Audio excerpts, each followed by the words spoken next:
ladies on board, you'll also be delighted to know that I'm the only woman ever to have won this award. So what I'm going to do now is I'm going to do the demonstration I did to win this award. So what I'm going to do is I'm going to show you how to make an award-winning Irish coffee. Our three most famous Irish whiskies are Paddy, Powers and Jameson. Jameson whisky is an international whisky, so you will find Jameson whisky all over the world. Paddy's and Powers are considered domestic whiskies. Paddy's you will find in some parts of France and some Scandinavian countries, but Powers whisky is a whisky which is mainly unique to Ireland. Powers whisky is also the whisky that was used to make the first Irish coffee back in 1943.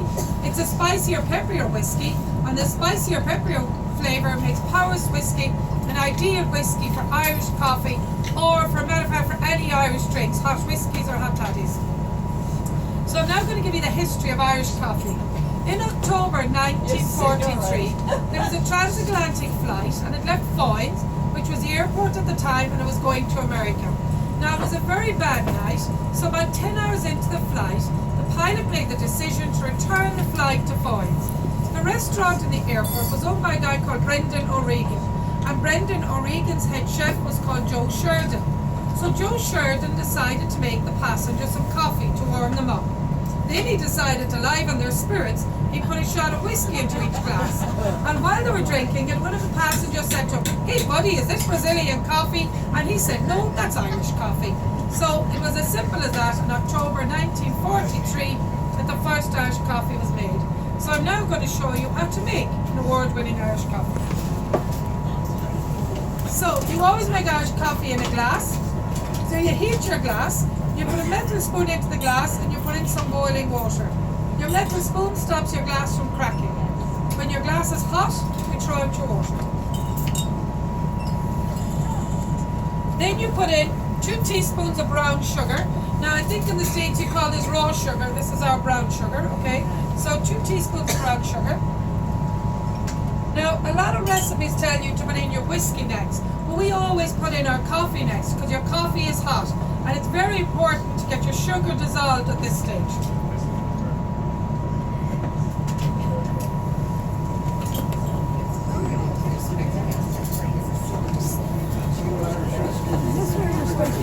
Now, the reason it's very important to get your sugar dissolved at this stage is because when your Irish coffee is made and set with the cream on top, you should never put a teaspoon or a straw into an Irish coffee, because we would consider that you're making a mess of it. You should drink your Irish coffee through the cream the same as you would a pint of Guinness. So it's very important to get your sugar dissolved at this stage. So you know that for next time, okay? So then you put in 1 shot of whiskey. One of the reasons your Irish coffees were so good this morning. So 1 shot of whiskey. Now our measure of whiskey is 35.5 millilitres, which is just a little over an ounce, because an ounce is 30 millilitres. So I'm just going to pour it in here just so you'll see. So this is your Irish measure of whiskey, your shot of whiskey, which is kind of like 2 of my fingers together, not like this one together. Let me pop that in there. Give it a twirl. So this then is fresh cream. Okay, you always use fresh cream. No sugar in your cream. If you put sugar in your cream, it makes it heavy and it'll fall. And you must put sugar in your coffee. If you don't put sugar in your coffee, your cream will start to fall very fast. Now we always whip our cream lightly on board.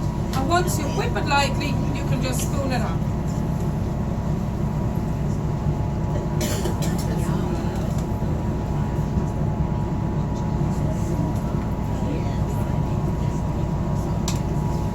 And this then is a little sprinkling of chocolate.